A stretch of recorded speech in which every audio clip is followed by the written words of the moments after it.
ਦਿੱਲੀ ਸਿਹਤ ਸੇਵਾਵਾਂ ਠੱਪ ਹੋ ਗਈਆਂ ਕਿਉਂਕਿ ਮੈਡੀਕਲ ਅਮਲਾ ਵੀ ਇਸ ਘਟਨਾ ਦੇ ਖਿਲਾਫ ਰੋਸ ਤੇ ਸੀਗਾ। ਅਦਾਲਤ ਨੇ ਕਿਹਾ ਕਿ ਇਸ ਮਾਮਲੇ ਦੇ ਵਿੱਚ ਜਿਹੜੇ ਜੱਜ ਸੀਗੇ ਅਨੀਰਬਨ ਦਾਸ, ਉਹਨਾਂ ਨੇ ਕਿਹਾ ਕਿ ਇਹਦੇ ਖਿਲਾਫ ਸੀਬੀਆਈ ਨੇ ਜਿਣਸੀ ਸ਼ੋਸ਼ਣ ਤੇ ਬਲਾਤਕਾਰ ਦੇ ਸਬੂਤ ਪੇਸ਼ ਕੀਤੇ ਨੇ, ਜਿਹੜੇ ਉਹਦਾ ਜੁਰਮ ਨੂੰ ਸਾਬਤ ਕਰਦੇ ਨੇ। ਉਹਨੂੰ ਭਾਰਤੀ ਨਿਆਂ ਸੰਹਿਤਾ ਦੀ ਧਾਰਾ ਜਿਹੜੀ ਹੈ 64 ਤੇ 103 ਦਾ ਕਾਲਮ 1 ਦੇ ਤਹਿਤ ਜਿਹੜਾ ਦੋਸ਼ੀ ਆ ਉਹ ਪਾਇਆ ਗਿਆ। ਅਦਾਲਤ ਨੇ ਵੀ ਕਿਹਾ ਸੀਗਾ ਕਿ ਜਦੋਂ ਸਜ਼ਾ ਦਾ ਐਲਾਨ ਹੋਊਗਾ ਉਦੋਂ ਇਹਨੂੰ ਅਦਾਲਤ ਦੇ ਵਿੱਚ ਰਹਿਣਾ ਪਊਗਾ। ਨਾਲ ਹੀ ਇਹ ਹੈ ਕਿ ਸੀਬੀਆਈ ਨੇ ਮੈਡੀਕਲ ਕਾਲਜ ਦੇ ਪ੍ਰਿੰਸੀਪਲ ਸੰਦੀਪ ਘੋਸ਼ ਤੇ ਸਥਾਨਕ ਪੁਲਿਸ ਸਟੇਸ਼ਨ ਦਾ ਇੰਚਾਰਜ ਆ ਅਭਿਜੀਤ ਮੰਡਲ, ਉਹਦੇ ਖਿਲਾਫ ਚਾਰਜਸ਼ੀਟ ਨਹੀਂ ਦਾਖਲ ਕਰ ਸਕੇ, ਜਿਸ ਕਰਕੇ ਉਹਨਾਂ ਨੂੰ ਜ਼ਮਾਨਤ ਮਿਲ ਗਈ। ਪਰ ਮ੍ਰਿਤਕ ਡਾਕਟਰ ਦੇ ਮਾਪਿਆਂ ਨੇ ਸੀਬੀਆਈ ਜਾਂਚ ਨੂੰ ਲੈ ਕੇ ਅਸੰਤੁਸ਼ਟੀ ਪ੍ਰਗਟਾਈ ਹੈ ਤੇ ਉਹਨਾਂ ਨੇ ਇਸ ਮਾਮਲੇ ਦੀ ਸੁਣਵਾਈ ਕਰ ਰਹੇ ਸੁਪਰੀਮ ਕੋਰਟ ਦੇ ਅਤੇ ਕਲਕੱਤਾ ਹਾਈ ਕੋਰਟ ਦੇ ਵਿੱਚ ਪਟੀਸ਼ਨ ਦਾਇਰ ਕੀਤੀ ਹੈ।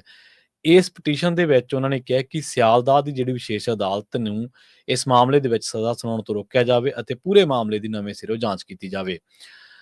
ਇਹ ਘਟਨਾ 9 ਅਗਸਤ 2024 ਨੂੰ ਵਾਪਰੀ ਸੀ, ਜਦੋਂ ਰਾਤ ਦਾ ਖਾਣਾ ਖਾ ਕੇ ਡਾਕਟਰ ਸੈਮੀਨਾਰ ਹਾਲ ਦੇ ਵਿੱਚ ਸੁੱਤੀ ਸੀ ਤੇ ਉਸ ਤੋਂ ਬਾਅਦ ਉਹਦਾ ਕਤਲ ਹੋ ਗਿਆ ਸੀ। 10 ਅਗਸਤ ਦੀ ਗੱਲ ਹੈ ਜਦੋਂ ਪੁਲਿਸ ਨੇ ਟਾਸਕ ਫੋਰਸ ਬਣਾਈ ਸੀ। ਜਾਂਚ ਸ਼ੁਰੂ ਹੋਣ ਦੇ 6 ਘੰਟਿਆਂ ਅੰਦਰ ਹੀ ਮੁਲਜ਼ਮ ਸੰਜੇ ਰਾਏ ਨੂੰ ਗ੍ਰਿਫਤਾਰ ਕਰ ਲਿਆ ਗਿਆ ਸੀ। 12 ਅਗਸਤ ਨੂੰ ਮੈਡੀਕਲ ਕਾਲਜ ਦੇ ਪ੍ਰਿੰਸੀਪਲ ਸੰਦੀਪ ਘੋਸ਼ ਨੇ ਅਸਤੀਫਾ ਦਿੱਤਾ। 13 ਅਗਸਤ ਨੂੰ ਕੋਲਕਾਤਾ ਹਾਈ ਕੋਰਟ ਨੇ ਕਿਹਾ ਕਿ ਮਾਮਲੇ ਦੀ ਜਾਂਚ ਸਹੀ ਢੰਗ ਦੇ ਨਾਲ ਨਹੀਂ ਹੋਈ ਅਤੇ ਮਾਮਲੇ ਦੀ ਜਾਂਚ ਹੁਣ ਸੀਬੀਆਈ ਨੂੰ ਸੌਂਪ ਦਿੱਤੀ ਗਈ ਹੈ। ਇਸੇ ਦਰਮਿਆਨ ਜਦੋਂ ਇਹ ਸਾਰਾ ਕੁਝ ਚੱਲ ਰਿਹਾ ਸੀਗਾ 9 ਅਗਸਤ ਤੋਂ ਲੈ ਕੇ 15-16 ਅਗਸਤ ਤੱਕ ਆਉਂਦਿਆਂ ਉਦੋਂ ਪੱਛਮੀ ਬੰਗਾਲ ਦੀ ਮੁੱਖ ਮੰਤਰੀ ਮਮਤਾ ਬੈਨਰਜੀ ਦੀ ਪਾਰਟੀ ਦੇ ਲੀਡਰਾਂ ਉੱਤੇ ਉਂਗਲ ਉੱਠੀ ਸੀਗੀ ਕਿ ਉਹਨਾਂ ਦੇ ਲੀਡਰ ਵੀ ਕਈ ਬੰਦਿਆਂ ਨੂੰ ਬਚਾ ਰਹੇ ਨੇ ਇਸ ਮਾਮਲੇ ਦੇ ਵਿੱਚ, ਕਿਉਂਕਿ ਗੱਲ ਸਿਰਫ ਸੰਜੇ ਰਾਏ ਤੱਕ ਨਹੀਂ ਸੀਮਤ ਸੀ। ਗੱਲ ਜਿਹੜੀ ਜਿੱਥੋਂ ਆਰਜੀਕਰ ਮੈਡੀਕਲ ਹਸਪਤਾਲ ਦਾ ਜਿਹੜਾ ਡਾਇਰੈਕਟਰ ਹੈ ਜਾਂ ਜਿਹਨੂੰ ਹੁਣ ਬਰੀ ਕਰ ਦਿੱਤਾ ਗਿਆ, ਜ਼ਮਾਨਤ ਮਿਲ ਗਈ ਆ, ਪ੍ਰਿੰਸੀਪਲ ਸੰਦੀਪ ਘੋਸ਼, ਉਹਦੇ ਤੇ ਕਈ ਤਰ੍ਹਾਂ ਦੇ ਇਲਜ਼ਾਮ ਜਿਹੜੇ ਆ ਉਹ ਲੱਗ ਰਹੇ ਸਨ। ਇਸ ਮਾਮਲੇ ਦੇ ਵਿੱਚ 20 ਅਗਸਤ ਦੀ ਗੱਲ ਆ ਜਦੋਂ ਦੇਸ਼ ਭਰ ਦੁਨੀਆ ਭਰ ਦੇ ਵਿੱਚ ਭਾਰਤ ਦੀ ਕਿਰਕਰੀ ਹੋਣ ਤੋਂ ਬਾਅਦ ਸੁਪਰੀਮ ਕੋਰਟ ਨੇ ਖੁਦ ਨੋਟਿਸ ਲਿਆ ਸੀਗਾ ਤੇ ਇਹਨਾਂ ਨੇ ਕਿਹਾ ਸੀਗਾ ਕਿ ਜਿਹੜੀ ਮੈਡੀਕਲ ਸਟਾਫ ਆ, ਡਾਕਟਰ ਆ, ਉਹਨਾਂ ਦੀ ਸੁਰੱਖਿਆ ਦੇ ਵਿੱਚ ਪ੍ਰਬੰਧਾਂ ਦੀ ਜਿਹੜੀ ਘਾਟ ਹੈ ਉਹਦੇ ਕਰਕੇ ਚਿੰਤਾ ਪ੍ਰਗਟ ਕੀਤੀ ਗਈ ਸੀਗੀ। ਉਸ ਤੋਂ ਬਾਅਦ ਫਿਰ ਸਤੰਬਰ ਦੇ ਵਿੱਚ ਤਾਂ ਮੁੱਖ ਮੰਤਰੀ ਮਮਤਾ ਬੈਨਰਜੀ ਨੂੰ ਰੋਸ ਮੁਜ਼ਾਹਰਿਆਂ ਵਾਲੀ ਥਾਂ ਦੇ ਉੱਤੇ ਵਿਦਿਆਰਥੀਆਂ ਨੂੰ ਮਿਲਣ ਜਾਣਾ ਪਿਆ ਸੀਗਾ। 22 ਅਗਸਤ ਨੂੰ ਡਾਕਟਰਾਂ ਨੇ 11 ਦਿਨਾਂ ਬਾਅਦ ਆਪਣੀ ਹੜਤਾਲ ਵਾਪਸ ਲਈ ਸੀ ਤੇ ਉਸ ਤੋਂ ਬਾਅਦ ਫਿਰ ਸੂਬਾ ਸਕੱਤਰੇਤ ਜਿਹੜਾ ਉੱਥੋਂ ਦਾ ਨਿਬਾਣ ਭਵਨ ਜਿਹਨੂੰ ਕਹਿ ਦਿੰਦੇ ਆਪਾਂ, ਉੱਥੋਂ ਤੱਕ ਫਿਰ ਡਾਕਟਰਾਂ ਨੇ ਆਪਣਾ ਰੋਸ ਮੁਜ਼ਾਹਰਾ ਵੀ ਕੱਢਿਆ ਸੀਗਾ। ਇੱਥੋਂ ਤੱਕ ਕਿ ਨਵੀਂ ਵਿਦਿਆਰਥੀ ਜਥੇਬੰਦੀ ਜਿਹੜੀ ਆ ਉਹਨੇ ਪੱਛਮ ਬੰਗ ਛਾਤਰ ਸਮਾਜ ਆ ਜਿਹੜਾ ਇਹਨੂੰ ਨਿਬਾਣ ਅਭਿਆਨ ਦਾ ਨਾਮ ਦਿੱਤਾ ਸੀਗਾ ਤੇ ਇਹਨਾਂ ਨੇ ਕਿਹਾ ਸੀਗਾ ਕਿ ਮੁੱਖ ਮੰਤਰੀ ਜਿਹੜੀ ਮਮਤਾ ਬੈਨਰਜੀ ਆ ਉਹ ਆਪਣੇ ਅਸਤੀਫੇ ਤੋਂ ਆਪਣੇ ਅਹੁਦੇ ਤੋਂ ਅਸਤੀਫਾ ਦੇ ਮਾਫ ਕਰਨਾ। ਤੇ ਇਸ ਤੋਂ ਬਾਅਦ ਫਿਰ 12 ਘੰਟੇ ਦਾ ਬੰਗਾਲ ਬੰਦ ਰਿਹਾ। ਪਰ ਹੁਣ ਜਿਹੜੇ ਪੱਛਮੀ ਬੰਗਾਲ ਦੇ ਵਿੱਚ ਇਸ ਟਾਈਮ ਨਵਾਂ ਕਾਨੂੰਨ ਆ ਗਿਆ 2 ਸਤੰਬਰ 2024 ਨੂੰ।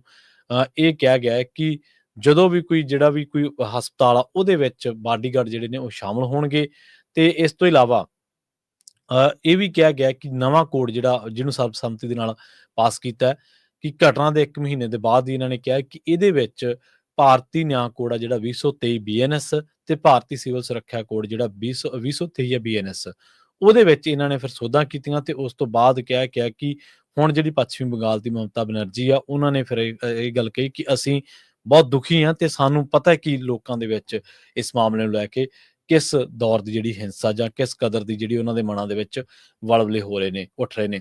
ਇਸ ਤੋਂ ਪਹਿਲਾਂ ਝਾਰਖੰਡ ਦੇ ਵਿੱਚ ਇੱਕ ਇਸ ਤਰ੍ਹਾਂ ਦਾ ਹੀ ਮਾਮਲਾ ਵਾਪਰ ਗਿਆ ਸੀ। ਇੱਕ ਬੀਬੀ ਘੁੰਮਣ ਆਈ ਸੀ, ਆਪਣੇ ਜਿਹੜਾ ਜੋੜਾ ਘੁੰਮਣ ਆਇਆ ਸੀ ਬਾਹਰੋਂ, ਤੇ ਉਹਨਾਂ ਦੇ ਖਿਲਾਫ, ਉਸ ਬੀਬੀ ਦੇ ਖਿਲਾਫ ਵੀ ਇਸ ਤਰ੍ਹਾਂ ਦੀ ਘਟਨਾ ਜਿਹੜੀ ਵਾਪਰ ਗਈ ਸੀ।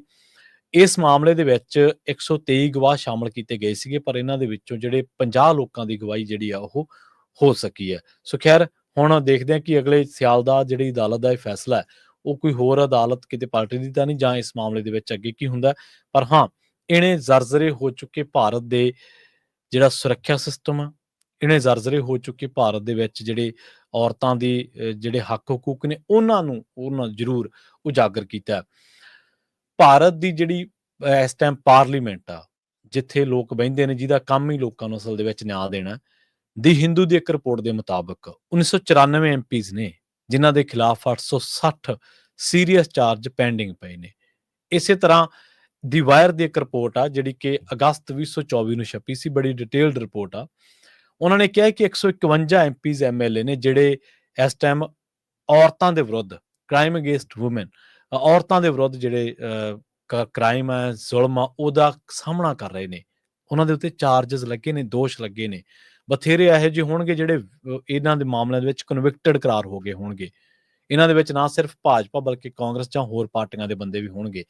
ਸੋ ਜਿਸ ਦੇਸ਼ ਦੀ ਉੱਪਰਲੀ ਸਦਨ ਲੋਕ ਸਭਾ, ਹੇਠਲਾ ਸਦਨ ਲੋਕ ਸਭਾ, ਉੱਪਰਲਾ ਰਾਜ ਸਭਾ, ਜਿੱਥੇ ਉੱਚ ਵੱਡੇ-ਵੱਡੇ ਅਹੁਦਿਆਂ ਦੇ ਉੱਤੇ ਇਹੋ ਜਿਹੀ ਬਿਰਤੀ ਦੇ ਲੋਕ ਬੈਠੇ ਜਿਨ੍ਹਾਂ ਦੇ ਖਿਲਾਫ ਪਹਿਲਾਂ ਹੀ ਔਰਤਾਂ ਦੇ ਵਿਰੁੱਧ ਕੇਸ ਦਰਜ ਆ, ਤੁਹਾਨੂੰ ਲੱਗਦਾ ਕਿ ਉੱਥੇ ਹੋਰ ਲੋਕਾਂ ਦੇ ਨਾਲ ਨਿਆਂ ਹੋ ਸਕੂਗਾ? ਸੋ ਇਹ ਨਾ ਸਿਰਫ ਔਰਤਾਂ ਦੇ ਵਿਰੁੱਧ ਜ਼ੁਲਮ ਦੀ ਗੱਲ ਆ, ਸਗੋਂ ਜੇਕਰ ਤੁਹਾਡੇ ਦੇਸ਼ ਦੇ ਵਿੱਚ ਹਾਲਾਤ ਹੀ ਇਸ ਤਰ੍ਹਾਂ ਦੇ ਨੇ, ਉੱਚ ਅਹੁਦਿਆਂ ਤੇ ਬੈਠੇ ਲੋਕ ਹੀ ਇਸ ਤਰ੍ਹਾਂ ਦੇ, ਇਸ ਕਰੈਕਟਰ ਦੇ ਨੇ, ਤਾਂ ਉਹ ਕਿਵੇਂ ਰੋਕ ਦੇਣਗੇ ਇਹਨਾਂ ਘਟਨਾਵਾਂ ਨੂੰ? ਉਹ ਕਿਹੋ ਜਿਹੇ ਕਿਵੇਂ ਸਿਸਟਮ ਬਣਾ ਦੇਣਗੇ ਜਿਹੜਾ ਔਰਤਾਂ ਦੀ ਸੁਰੱਖਿਆ ਦੀ ਗੱਲ ਕਰਦਾ ਹੋਵੇ? ਪਰ ਸਾਡੀਆਂ ਜਿਹੜੀਆਂ ਬੀਬੀਆਂ ਨੇ ਪੋਲਿਟਿਕਸ ਦੇ ਵਿੱਚ, ਉਹਨਾਂ ਨੇ ਵੀ ਕਦੇ ਇਹਦੇ ਖਿਲਾਫ ਆਵਾਜ਼ ਨਹੀਂ ਬੁਲੰਦ ਕੀਤੀ। ਉਹ ਵੀ ਬਸ ਬੋਲ ਬੁਲਾ ਕੇ ਮਾੜਾ ਮੋਟਾ, ਜੇ ਤਾਂ ਕੋਈ ਕਾਂਗਰਸ ਦਾ ਲੀਡਰ ਫਸ ਗਿਆ ਤਾਂ ਬੀਜੇਪੀ ਵਾਲੀਆਂ ਬੀਬੀਆਂ ਵਿਰੋਧ ਕਰ ਦਿੰਦੀਆਂ, ਜੇਕਰ ਕੋਈ ਭਾਜਪਾ ਵਾਲਾ ਫਸ ਗਿਆ ਤਾਂ ਕਾਂਗਰਸ ਵਾਲੀਆਂ ਬੀਬੀਆਂ ਵਿਰੋਧ ਕਰ ਦਿੰਦੀਆਂ। ਆਪਾਂ ਲੰਘੇ ਦਿਨਾਂ ਦੇ ਵਿੱਚ ਦੇਖਿਆ ਹੀ ਹੈ ਨਾ ਕਿ ਆਹ ਜਿਹੜੀਆਂ ਘਟਨਾਵਾਂ ਵਾਪਰੀਆਂ, ਇਹਨਾਂ ਦਾ ਇੱਕ ਮੈਂਬਰ ਪਾਰਲੀਮੈਂਟ ਹੈ ਜਿਹੜਾ ਬਿਧੂੜੀ, ਰਮੇਸ਼ ਬਿਧੂੜੀ, ਉਹ ਪ੍ਰਿਅੰਕਾ ਗਾਂਧੀ, ਇੱਕ ਇਹਨਾਂ ਦੀ ਬੀਬੀ ਆ ਆਮ ਆਦਮੀ ਪਾਰਟੀ ਵਾਲਿਆਂ ਦੀ ਜਿਹੜੀ ਹੁਣੇ ਮੁੱਖ ਮੰਤਰੀ ਬਣੀ ਸੀ, ਆਤਸ਼ੀ, ਇਹਨਾਂ ਦੇ ਖਿਲਾਫ ਬੋਲੀ ਜਾਂਦਾ, ਉਹ ਬੋਲੀ ਜਾਂਦਾ, ਪਰ ਭਾਜਪਾ ਵਰਜਦੀ ਨਹੀਂ। ਇਉਂ ਲੱਗਦਾ ਵੀ ਉਹਨੂੰ ਜਿਵੇਂ ਖੁੱਲਾ ਛੱਡਿਆ ਹੋਵੇ ਕਿ ਭਾਈ ਤੂੰ ਜੋ ਮਰਜ਼ੀ, ਜੋ ਮੂੰਹ ਦੇ ਵਿੱਚ ਆਏ, ਜੋ, ਕਿਉਂਕਿ ਇਹੋ ਜਿਹੇ ਬੰਦੇ ਦਾ ਦਿਮਾਗ ਨਹੀਂ ਨਾ ਜ਼ਿਆਦਾ ਕੰਮ ਕਰਦਾ ਹੁੰਦਾ। ਜੇਕਰ ਦਿਮਾਗ ਹੀ ਕੰਮ ਕਰਦਾ ਹੋਵੇ ਤਾਂ ਸਭ ਤੋਂ ਪਹਿਲਾਂ ਤਾਂ ਉਹ ਇਹ ਕੰਮ ਕਰੇ ਕਿ ਉਹ ਚੁੱਪ ਰਹਿਣਾ ਸਿੱਖੇ। ਖੈਰ, ਪ੍ਰੋਗਰਾਮ ਖਬਰ ਤੇ ਨਜ਼ਰ ਨੂੰ ਆਪਾਂ ਇੱਥੇ ਹੀ ਸਮਾਪਤ ਕਰਾਂਗੇ। ਪੰਜਾਬੀ ਰੇਡੀਓ USA ਦੀ ਅਗਲੀ ਪੇਸ਼ਕਸ਼ ਪ੍ਰੋਗਰਾਮ ਅਪਡੇਟ ਅਮਰੀਕਾ ਪ੍ਰੋਗਰਾਮ ਦੇ ਵਿੱਚ ਇਸ ਟਾਈਮ ਅਮਰੀਕਾ ਦੀ ਤੇ ਦੁਨੀਆ ਭਰ ਦੀ ਸਭ ਤੋਂ ਵੱਡੀ ਖਬਰ, ਅਮਰੀਕਾ ਦੇ ਰਾਸ਼ਟਰਪਤੀ ਦਾ ਹਲਫਦਾਰੀ ਸਮਾਗਮ। ਉਸ ਹਲਫਦਾਰੀ ਸਮਾਗਮ ਦੀ ਪਹਿਲਾਂ ਹੀ ਸ਼ੁਰੂਆਤ ਜਿਹੜੀ ਆ ਹੋ ਚੁੱਕੀ ਆ। ਇਹਦੇ ਦਰਮਿਆਨ ਵਾਪਰ ਕੀ ਰਿਹਾ, ਕੀ ਕੁਛ ਜਿਹੜੀਆਂ ਤਾਜ਼ਾ ਅਪਡੇਟਸ ਨੇ, ਇਹ ਤੁਹਾਡੇ ਨਾਲ ਜਿਹੜੀਆਂ ਉਹ ਸਾਂਝੀਆਂ ਕੀਤੀਆਂ ਜਾਣਗੀਆਂ। ਡੋਨਲਡ ਟਰੰਪ 47ਵੇਂ ਰਾਸ਼ਟਰਪਤੀ ਵਜੋਂ ਜਿਹੜਾ ਹਲਫ ਉਹ ਲੈਣਗੇ, ਅੱਜ ਤੇ ਲੈਣ ਜਾ ਰਹੇ ਨੇ, ਕਿਹਾ ਜਾਊਗਾ ਬਲਕਿ, ਤੇ ਇਹਦੇ ਨਾਲ ਇਸ ਤੋਂ ਪਹਿਲਾਂ ਜਿਹੜੇ ਉਹਨਾਂ ਨੇ ਪਿਛਲੀ ਜਿਹੜਾ ਉਹਨਾਂ ਦਾ ਡਿਨਰ ਸੀਗਾ ਲੰਘੀ ਰਾਤ ਦਾ, ਉਸ ਡਿਨਰ ਦੇ ਵਿੱਚ ਉਹਨਾਂ ਨੇ ਕਿਹਾ ਕਿ ਸੰਕੇਤ ਦਿੱਤਾ ਸੀਗਾ ਕਿ ਆਉਣ ਵਾਲੇ ਟਾਈਮ ਦੇ ਵਿੱਚ ਅਸੀਂ ਵੱਡੇ ਪੱਧਰ ਦੇ ਉੱਤੇ ਜਿਹੜੇ ਐਗਜ਼ੀਕਿਊਟਿਵ ਆਰਡਰ ਆ ਉਹਨਾਂ ਨੂੰ ਸਾਈਨ ਕਰਾਂਗੇ।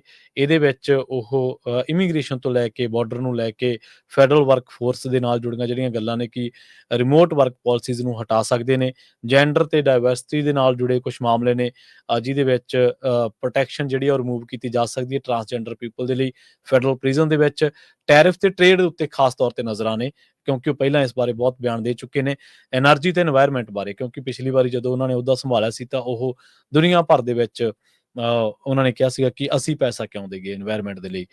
ਟਿਕਟੌਕ ਦੇ ਉੱਤੇ ਜਿਹੜਾ ਬੈਨ ਆ, ਇਹਦੇ ਮਾਮਲੇ ਦੇ ਵਿੱਚ ਬਹੁਤ ਸਾਰਾ ਕੁਝ ਵਾਪਰੂਗਾ ਹੁਣ ਆਉਣ ਵਾਲੇ ਕੁਝ ਘੰਟਿਆਂ ਦੇ ਵਿੱਚ, ਆਉਣ ਵਾਲੇ ਕੁਝ ਦਿਨਾਂ ਦੇ ਵਿੱਚ ਅਮਰੀਕਾ ਦੀ ਪੋਲਿਟਿਕਸ ਦੇ ਵਿੱਚ ਤੇ ਅਮਰੀਕਾ ਦੇ ਜਿਹੜੇ ਵਾਈਟ ਹਾਊਸ ਆ ਉੱਥੇ। ਸੋ ਪ੍ਰੋਗਰਾਮ ਅਪਡੇਟ ਅਮਰੀਕਾ ਦੇ ਵਿੱਚ ਤੁਹਾਨੂੰ ਇਹ ਸਾਰੀਆਂ ਅਪਡੇਟਸ ਜਿਹੜੀਆਂ ਨੇ ਉਹ ਦਿੱਤੀਆਂ ਜਾਣਗੀਆਂ।